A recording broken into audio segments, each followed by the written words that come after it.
everyone, and welcome back to the Philosophy of Fitness podcast, episode number 55. My name is Haley. I'm going to be your host today, and every single day that you are tuning in, my friends, welcome back. I know it's been a minute. I've had a lot going on in the last few weeks. It's been really crazy. So I have some really exciting announcements to share with you guys. If you follow me on Instagram, you probably are already familiar with what I'm about to tell you, but just to kind of give you guys an update of what's been going on in my life. So first piece of this update is that I have officially launched my nutrition coaching. So I have a 6-week program and a 12-week program that'll be totally customizable to you. We'll work together one-on-one to kind of help you really meet your fitness goals and to get into that state of alignment, that state of health and nutrition. It's not a crash diet. It's not a Band-Aid. It's not a quick fix. It's really starting from the beginning, figuring out what works for you, what doesn't, and learning what motivates you. You know, we're going to cover supplementation. It's really catered to you completely. So it's totally individualized. And I'm so excited to finally be sharing this with the world. You know, nutrition is something obviously that I'm so passionate about, and health and fitness in general. And it's really just me kind of taking the step now to further put myself out there and tap into what I'm passionate about. So if you guys are interested in working with me to improve your nutrition, I'm going to leave links in the description where you can sign up. You can sign up for a free call with me. We'll figure out if we're both a good fit for each other, because obviously I want to be a good fit for you as well. So, and I want to make sure that you're going to be a good fit for me and that I'm going to be able to provide you with what it is that you're looking for. So if you're interested in that, I'm going to leave a link in the description. And the second thing that I've been working on, again, this has been a lot of stuff, you know, behind the scenes in the process. So it's taken me some time, hence why I've put the podcast on the back burner a little bit. But that is that I've relaunched my 21-day mindset program. So this is a 3-week online course. It's completely self-paced, so it's really no guidance. Once you've got the course, you're on your own. I'd recommend that you do it in that 3-week window just to really get the most power out of it. But basically, it's a 21-day course that really shows you how you can use the law of attraction and manifestation to align with your fitness goals. So over 3 weeks, we go over everything that you'll need to know, from really honoring your power from within and your progress, aligning with your vision, having the ability and the courage to overcome setbacks and road bumps. And there's guided meditations that go along with each weekly lesson. There's daily affirmations. There's over 200 affirmations in the whole thing. I really open up a lot about my journey and my experience and what I've learned through the entire process. And people have really loved it so far. So I'll try to see if I can leave some reviews on the screen if you're watching this over on YouTube. But I wanted to offer you guys a special discount. If you're listening to this and you're interested in signing up for the Mindset program, you can use the discount code Philosophy10. It's going to give you 10% off the course, so you'll save some money and you'll be supporting this podcast and the show as well. And you're going to be learning so much about yourself through that journey. And there's a 30-day money-back guarantee, so if for whatever reason you feel like, you know, you didn't get anything out of it, you will get your money back. But I just wanted to put that out there. You know, I've been putting so much of my heart and soul and creativity into creating these products and really trying to explore how I could help other people in that way, in a way that I'm passionate about and in a way that allows me to express my creativity. So again, if you want to support the show, it would mean the absolute world to me. Use that discount code at checkout. You can tell me that this video or this podcast got you there. But yeah, that is what I kind of wanted to say, you know, to start things off here before we get into it. But yeah, without further ado, that's like my life updates. I've got some water here. I know I have a plastic straw. I'm sorry to all the, you know, turtle fans out there. It has been so hot here in New York. We're in like a heat wave right now. So actually in the studio, I'm already sweating. We're only like less than 5 minutes in and I'm already feeling the heat. Probably doesn't help that I have a candle on, but you know, we got to have that ambiance. But yeah, you know, everything has been really good with me and I'm feeling really in alignment. We just had the Lionsgate portal this past weekend, so August 8th. That was a really powerful day. That was a great day for manifestation and scripting, and this whole window around it really, I think, still is a powerful time to set those intentions and to really get to know yourself more and to kind of figure out where it is that you want to go, right? Gain that mental clarity. Have that vision. Don't be afraid to be bold in your requests. That's something that I've been doing lately. So Yeah, I've kind of just been taking this time, in the month of August so far, at least, to delve into the esoteric side of things a little bit more and to really dive into myself a little bit more. I know that this podcast has kind of taken a little bit of a turn, I would say, recently into more of like the spiritual side of things. And honestly, I'm really just following like my heart and my intuition with what it is that I feel like I want to share and what I feel like people could really benefit from. So obviously we're going to have more fitness stuff coming in the conversations. I have some amazing guests lined up for later in August that I can't wait for you guys to hear from. So that's going to be some really cool stuff. I don't want to spoil anything yet, but I do have somebody who follows the carnivore diet coming on. So I'm really interested to kind of pick their brain about that.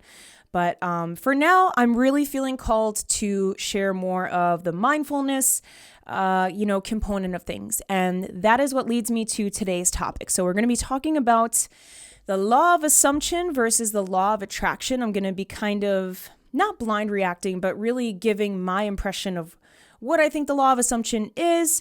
Do I think it's more powerful than the law of attraction? We're going to really be covering it all. So again, if you're interested in hearing about this, about learning about it, you know what to do. Go ahead and stay tuned. All right, so I have been seeing this trend kind of swirling around the TikTok universe as I see many of these trends. And the law of assumption is something that has been becoming really popular in the last few weeks. At least I'm seeing a lot of it on my TikTok. And I think it's so incredible that so many people are using social media to really speak about self-help and to speak about mindfulness and the power that we have from within. And it's really interesting to hear people's perspectives on what has worked for them, what they have learned, how they've interpreted some of these teachings. And so today I really wanted to kind of tackle this beast of the law of assumption because I feel like so many people are talking about it and really just exploring where this idea came from and how it differs from the law of attraction. So I found this article that I'm going to be referencing here today. Like I said, I'm going to be basically kind of more or less blind reacting to what's going on. So apparently the law of assumption comes from Neville Goddard, who I'm sure many of you are familiar with. He's quite famous. He's an author, philosopher, I guess you could call him as well. So we're going to see what he basically defines this as. So he says that the way to create anything you desire is simply to assume the feeling of your wish fulfilled. And he says the reason is that nothing exists outside of your own consciousness, and your entire experience of the world is a symbolic representation of where your consciousness currently stands. Okay, so I absolutely agree with that. I think that that's huge, but I think that that's also something that the law of attraction teaches, right? I mean, everything really starts from within. So I'm kind of curious to see where this is going to be taking a turn that's different from the law of attraction, because so far I'm kind of getting the sense that they're really the same concept, but maybe just a different way of interpreting it. So let's go on here and let's see what this says. All right, everything that you experience is a result of your changing consciousness. So Goddard teaches that changing your assumptions and assuming the presence of your desire is the only thing that will bring about your aim. Action is irrelevant, since action itself is a symbol of your state of mind. Your shift in consciousness is the only thing that matters. Okay, let's unpack that for a little bit, because I don't know if I necessarily agree with this entirely. So obviously, I think from an energetic standpoint and from a vibrational standpoint, everything starts from within.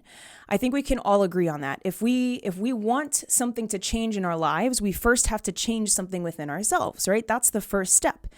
And the law of attraction states that life is a mirror, right? Everything that we are experiencing and feeling emotionally and vibrationally is being reflected back to us through the experiences, the people, and the places, that we're seeing. So that part I agree with.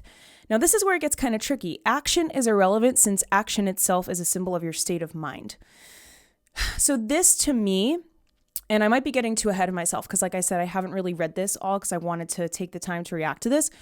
But I have learned the hard way that the law of attraction and manifestation and affirmations, like all of this stuff is amazing, but nothing is going to happen unless we take massive action, right? I think that's a missing piece for so many people when it comes to all of this esoteric mindfulness kind of stuff, is we get caught in this trap of thinking, oh, well, I can think the happy thought and I can raise my vibration and I can feel really good and I can be at that energetic set point of joy, of peace, of abundance, and really feel that in every fiber of my being. But if I'm just sitting on the couch and just expecting things to fall into my lap, it's really not going to happen that way, right? It's a combination of two. Like, yes, raise your vibration. Yes, allow yourself to go there emotionally, but understand the second part of that and the real crucial and fundamental part of that is having the courage and the ability to take the massive action that's necessary to also align you with that version of you.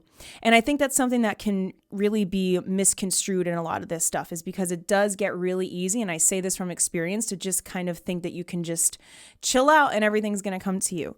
It certainly hasn't for me. It's taken me taking risks, right? And putting myself out there for these things to actually come into fruition. So let's keep reading here. Let's see what else this says. So in order to assume the nature of your desire, you must simply pretend that you have already achieved your aim.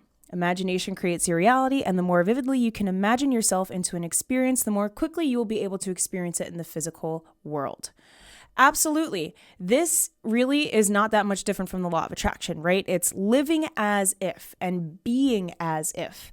Now, I use those words very carefully. Think about what I just said. Living and being as if, not acting as if. Because words are spells, right? I've heard this quote many times, and I actually had a guest on the podcast say this. Words are spells. So when we're spelling, we're casting spells. And if you were to say the word acting as if, the word acting itself implies that the act is inauthentic, that it is not you, that it's you putting on a show, or you putting on a front, or you stepping outside of your authenticity in some size, shape, or form. So when we say acting as if, we're subconsciously affirming to ourselves that we are not yet at that reality, right? It doesn't matter if we're feeling that, like if we're like acting as if, it's almost like you're just going through the motions. Whereas if you think of it as living and being as if, that is you really stepping into that frame. So I'm trying to think of an example that you could use for this. If you're trying to, let's say if you're trying to manifest a relationship into your life, then you'd have to feel and live as if that person is already in your life. So allow yourself to feel all of the feelings that you would feel if you were in that relationship already. Like all of the love, all of the worthiness, all of the laughter, the happiness, the joy. Like you have to feel that first, because it's almost like tuning into a radio, right? You have to match the frequency of what you're trying to attract. And so if you're, huddled up at home and you're feeling really negative and down on yourself, let's say you're tuned in at frequency like 32.1. That's your frequency that you're tuned into on the radio. You're going to get a bunch of frequencies back that are matching that exact same one. So you're going to get a bunch of experiences back that reiterate to you that that is your set point, that that's where you're at. Whereas if you take this combination of the law of assumption, attraction, I use the terms really interchangeably here. You allow yourself to feel as if you already have it. You're tuning into the frequency of like 96.1, let's say. Then the experience coming back into your life is going to be in 96.1. You're going to be attracting all of that back to you because you're allowing yourself to go there energetically and vibrationally and emotionally. And we all know that your emotions, right, are what really run the show. It's not just your thoughts. It's more than affirmations. It's more than just thinking a positive thing or repeating to yourself like I am worthy in the mirror. It's more than that. It goes deeper than that. It's the intention and it's the feeling and it's the energy that's connected to those words that's really calling your reality into your existence, whether you realize it or not, right? So let's see what else this says. You must have faith. You must access the way that you think you will feel once you attain your desire in order for the practice to have the desired impact. Okay, so here's a direct quote. If you assume success and persist in that assumption, you cannot fail. That is the law. Okay, so if you can imagine yourself into your desired state of being, then you have, for all intents and purposes, already achieved your aim. And the physical manifestation of your goal is a secondary reaction, a reflection that you will experience, so long as you maintain the feeling of the wish fulfilled. Interesting. You know what I really think about this is, I think this law of assumption is just a fancy way, or even just like a different way to kind of package and present the law of attraction to somebody. I think these concepts are both getting at the same idea, is that living as if, right, is the main catalyst to the change. That's everything that Neville Goddard is saying here, right? It's like, imagine yourself into that desired state of being and you will get there. Like that is the law. It seems like from his perspective, at least, the vibration of your consciousness is the truth. Like that is your truth. So wherever you're at in your mind, wherever you're at in here, that will be true no matter what, regardless of whatever action you take. I agree with this to an extent. Like I said, I think we maybe need to just like unpack this a little bit more. Okay, here's what this article says. Where most people fail to apply the law of assumption successfully is because they don't maintain the feeling of their aim long enough for it to appear before them. They do not persist in it, but instead allow the physical world to convince them that it is not realistic or possible for them. Interesting. Okay, so yeah, I mean, that makes sense too, right? Is like, it's, I almost think of it like if somebody's trying to lose weight, and they go on a diet or they go on some sort of, nutritional adjustment, and they're not seeing the results in the physical world long enough. But if they had just maybe kept going for a little bit longer, then they would finally see that point of seeing the success, of feeling better, of noticing that their clothes fit better, of seeing the number on the scale drop. I think with a lot of this stuff is patience and time. Like, imagine how hectic and chaotic things would be if we were to think a thought or like a feeling or something and we'd like instantly manifest it. Like if I were to say right now, like I would love to have a goat in here, and like I instantly just manifested like a goat on the table. That would be crazy, right? It's that would really just like defy everything. But the reason I say that is, with manifesting and with the law of attraction, these things take time, and the universe doesn't understand the same constraints of space and time that we do, right? So it's our job to really just like be patient, especially if you're somebody that has had to unlearn, subconscious patterns of really negative thinking, of negative self-talk, of putting yourself down all the time. It takes a really long time to vibrationally adjust and kind of like recalibrate yourself on the inside. And so you really need to give yourself a grace period with this first. That's the first thing I'll say. And the second component that I'll say about this is just having unwavering faith. I think faith in itself is such a fascinating concept because so many religions around the world really emphasize the importance of faith. And particularly Christianity is standing out to me in this instance of like, there is so much faith in that religion. And I think that the words religion and faith are two different concepts, but that's, a conversation for another day.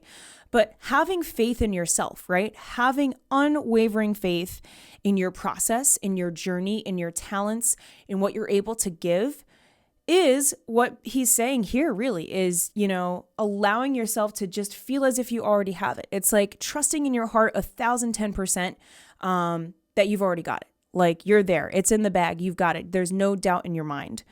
Like that's such a powerful frequency to be at where you don't even let a single shred of self-doubt interfere with where you're at and you just wholeheartedly trust. I think that's really just like also, kind of highlights the importance of persistence. Like think of some of the most successful people that you know. They probably weren't successful overnight. And if they were successful overnight, there were probably years of persistence behind that you just like haven't seen on the outside. And it's mental persistence, right? It's not necessarily that they were receiving so much here in the material plane that's what kept them going. I think for a lot of people, what keeps you going is just that unwavering faith in yourself and that trust, wholehearted trust in knowing that you're going to get there no matter what. And you're going to do whatever it takes to get there. I think that persistence, that internal persistence can also serve as such an amazing source of motivation and discipline for people too, because you have such a strong sense of faith in your vision, right? And where you're trying to go and where you're trying to take it, that's like, it almost fires you up to take the action because you're feeling that so strongly that you're really just everything's just going to start falling into place. This is a really interesting perspective to see. And like I said, I haven't looked into this too much before this episode because I did just kind of want to really more or less react to it for you guys and kind of just walk you through like what I think about all of this. Okay. Your assumption to be effective cannot be a single isolated act. It must be a maintained attitude of the wish fulfilled. Okay. Very interesting. So let's see what this article says about the differences between the two. So this is interesting. Now there's something they're talking about here called the law of vibration.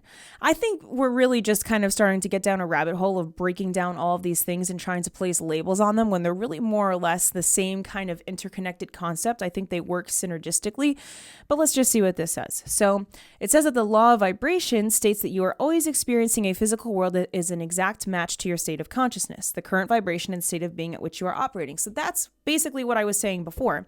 And there's a lot of other brilliant minds that have a alluded to this as well. I mean, think about Nikola Tesla. He says, if you want to know the secrets of the universe, think in terms of energy, frequency, and vibration. Like, he understood that, right? Life is a mirror, really. Wherever you're at, wherever you're calibrated at, you're getting a mirror back of that to you. So now we get into what they're saying is the definition of the law of attraction. This is their definition. The law of attraction is a law of momentum. It dictates that what energy you will receive given your current vibration. It also dictates how quickly you are moving towards your goals or keeping yourself out of reach of them. Okay, I think that's like a fair thing to say. Again, so much of this stuff is interconnected. I feel like these lines really start to blur, right? Energy and vibration are one and the same. Now let's see. The law of assumption fits into these two principles because it states that you can always achieve any aim you set for yourself so long as you assume the feeling of your aim. Okay. So the law of assumption is a principle you can enact to help you work directly with the corresponding laws of vibration and attraction. Okay. Yeah, that pretty much sums it up. Like I said, I think we, as a society, we love to place labels on things, right? We love to unpack them or compartmentalize them so that maybe they're a little bit easier to grasp or understand. But my honest takeaway from all of this is that the law of assumption really is just kind of like a layer of the law of attraction. I think they're very much connected. And I think that a practical way that you could use this in your life, and something that I do all the time, and it sounds really simple, and it honestly is to just think about the universe conspiring in your favor. So think about everywhere you go, every person you see, every place you visit, everything you do, that everything is conspiring for you and in your favor, so that amazing things are going to happen to you wherever you go. And you just like feel that and allow yourself to be at that vibrational set point of like, today's going to be an awesome day. Like, something amazing is going to happen to me today, and just have full trust in that. And it could be the smallest of things, right? It doesn't have to be something crazy. For me, I think receiving signs from the universe is an amazing example of this. I have been seeing synchronicities 1,000 times more, in the past few weeks than I have in a really long time. And it's because I've taken the time to really calibrate myself internally and to bring myself back to really trying to match the vibration of where I'm trying to go.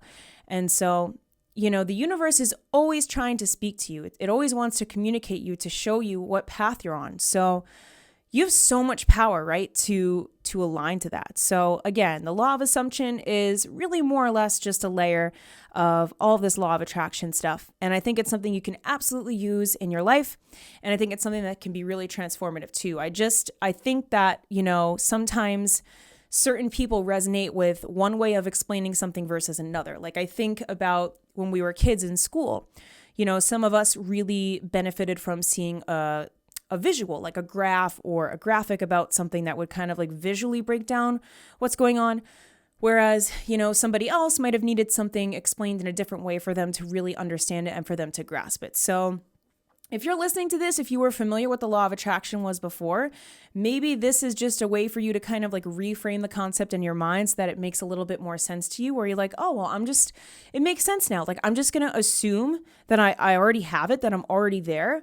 And it's going to fall into place from there. Like I said, obviously you have to remember to take massive action, but I think that this is a really interesting perspective, kind of switch, like I said, to help some people kind of see this in a different light so that maybe it would be a bit more easy for them to apply to their daily lives. Because I think a lot of this stuff can get quite heady and, we get very removed from like the action part of doing a lot of this stuff. But the law of assumption, I think, is really a nice, crucial element to manifesting and to creating your ideal life. So again, last thing I'll leave you with, assume that everything is conspiring in your favor. Assume that life is unfolding for you in the absolute best, most optimal way possible, and the world will be your oyster. There's absolutely nothing that can stop you, nothing that can bring you down. There's no failures. There's only lessons. Everything is a win. So I certainly hope you guys enjoyed this episode. Thank you so much for tuning in. Obviously, if you're still watching, we probably had some sort of vibe together. So I'd love if you left me a little thumbs up on YouTube, if you subscribe to my channel. I post podcasts, I post pillow talk videos, a real wide variety of things. I'm trying to post on there more.